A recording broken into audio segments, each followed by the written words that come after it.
welcome here to Talk FCB and welcome back to the channel, guys. I hope you're all having a good weekend so far, and in today's video we are going to be talking about two players on very different ends of the spectrum in terms of their injuries. We're going to be discussing Ansu Fati and whether he can come back the same player after his serious knee problem that's ruled him out for 4 months, and we're also going to be discussing Samuel Umtiti and basically what is happening with him right now. And I also want to wish all of those celebrating a very happy Diwali today, the Festival of Lights, and I'm certainly wishing you all a very happy celebration. But without further ado, let's get on now to the video. Because I want to start here with Ansu Fati, and this again is following on from many of your questions, especially many of you here wanting to know, is Ansu Fati going to come back the same player? Is this meniscus problem going to affect his performance? Is it going to affect the way that he can impact games in the way that we saw him do so frequently before he got injured? And after those 4 months go by of recovery, what can we expect? And of course, when you hear there about a serious knee problem, it's something there that in football you don't want to be hearing, especially when it comes to a young player. So obviously this injury is not ideal at all for Ansu Fati. What I would say, though, one very slight positive would be this meniscus problem is not the most serious knee injury that you can have. It's not as serious, for instance, as an ACL problem, which could have kept him out there for the entire season. But of course it is still an injury that is concerning. It is one of the more serious meniscus injuries because you can have their different meniscus problems, and that's why Ansu had to undergo surgery, because it was one of the more serious ones. But in particular, I do remember thinking about players who come back exactly the same, come back stronger after this problem. I remember there in 2014, in terms of the World Cup, Luis Suarez, you may remember his time at Liverpool, he had a meniscus problem at the very end of the season, and he had to undergo surgery because it was that problematic. And then he somehow returned back in time for the World Cup. It was almost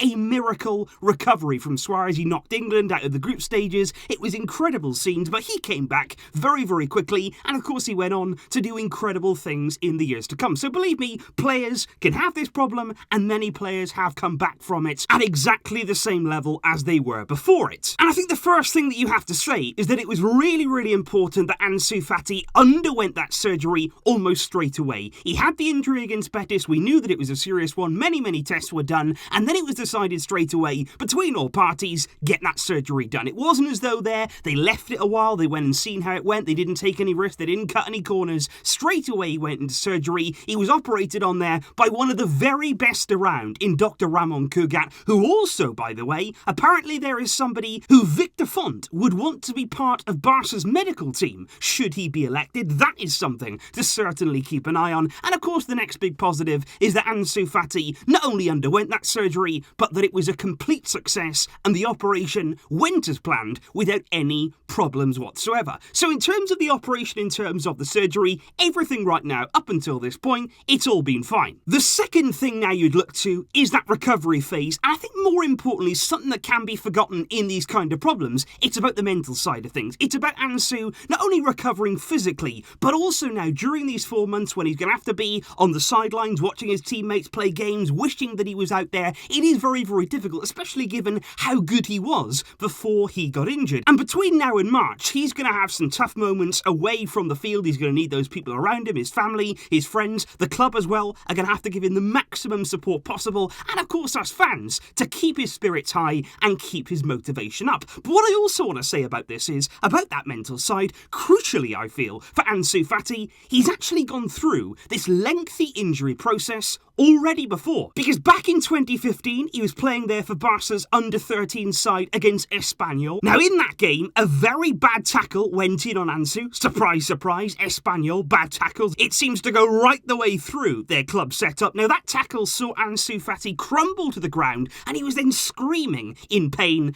and after being stretchered off the pitch and immediately taken to hospital, it was then confirmed that Ansu Fati had suffered a broken leg, which then saw him miss the next 10 months of action. Now he came back from that broken leg, of course. He came back there, hasn't affected him whatsoever. It's not the same injury, of course, but the point there is that he had 10 months without playing, and he still came back stronger. Clearly here we're talking about a mentally strong kid. We're talking about somebody who I feel has good people around him, and I think that's going to be so important now, watching his recovery. He doesn't want to rush things, he doesn't want to come back too soon. That surgery now, it's been done. Ansu can focus on that recovery. He may come back sooner. it may not take the entire 4 months for him to recover. We'll have to wait and see, but like I say, he's got plenty of time ahead of him, he's such a young player still, and there are good times ahead for this young man.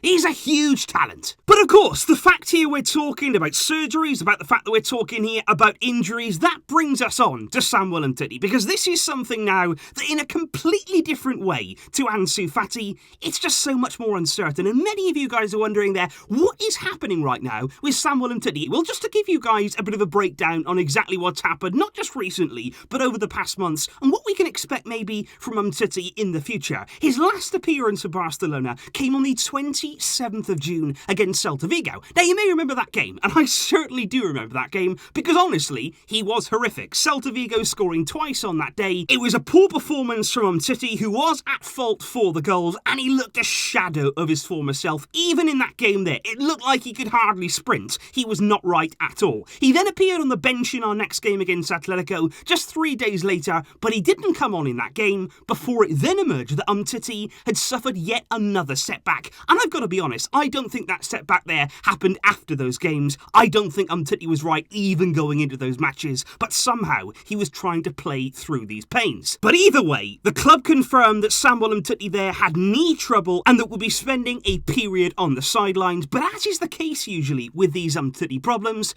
no return date, no guideline there for his recovery was outlined, and we didn't know when Umtiti would be available again. And we haven't seen him since. On August the 14th, yet more bad luck and more damaging preparation for Umtiti. He tested positive there for COVID-19, then he had to go into isolation for a 2-week period. And even then, there was a few rumours in the Spanish media that Umtiti had not pleased the club there because he hadn't followed the correct protocol. He was travelling elsewhere when he should have been self-isolating. And of course, during the summer as well, there were plenty of rumours linking Umtiti with a move away from the club. Lyon, his former side, were linked, but they were never able to come close to paying there the huge wages at Barcelona, even though, of course, he's hardly been playing. And that is the problem right now for Barcelona. They've got no chance at all of selling Umtiti, even loaning Umtiti, because he's simply not playing, and nobody really knows exactly what the problem is with him right now. And also the fact that he has a contract until 2023, when he is, like I say, on those huge wages following the renewal back in 2018, when at the time he was in demand and in form. That seems like such a long time ago. But of course, bringing you up towards here the present day, on October the 29th, not long ago at all, Samuel Umtiti there was given the all clear to return to training, but this is the crucial part here, he only participates in part of the training session. He is yet to do there a full session with the team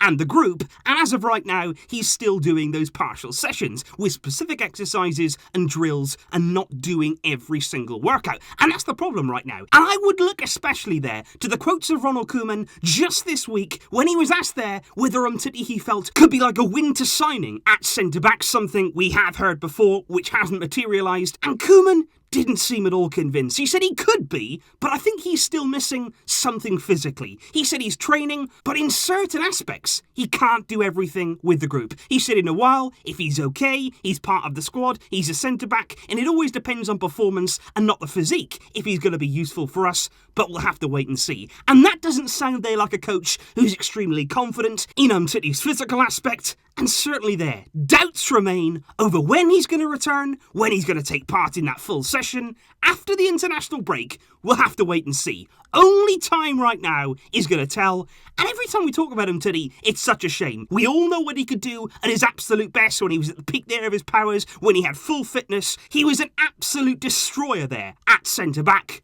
But now, we haven't seen that version for so long. And who knows if we ever will again. So please do let me know your thoughts in the comments down below, guys. Two very contrasting views today. Firstly, on Ansu Fati, what do you think there about his injury? Do you feel as though he will come back stronger? He will come back the same player that he was before he left? And of course, Samuel Umtiti. How do you see this situation right now? Do you ever see him getting back to his best? And do you think we'll see him over the coming weeks or so? Let me know all of those thoughts in the comments down below. Thanks again for all of your support and for coming back and tuning in, even during this international break. I will see you soon, guys. Every day now, we are nearing closer to club football's return, and we'll be ready for that. But until next time, as always, Visca! El Barça!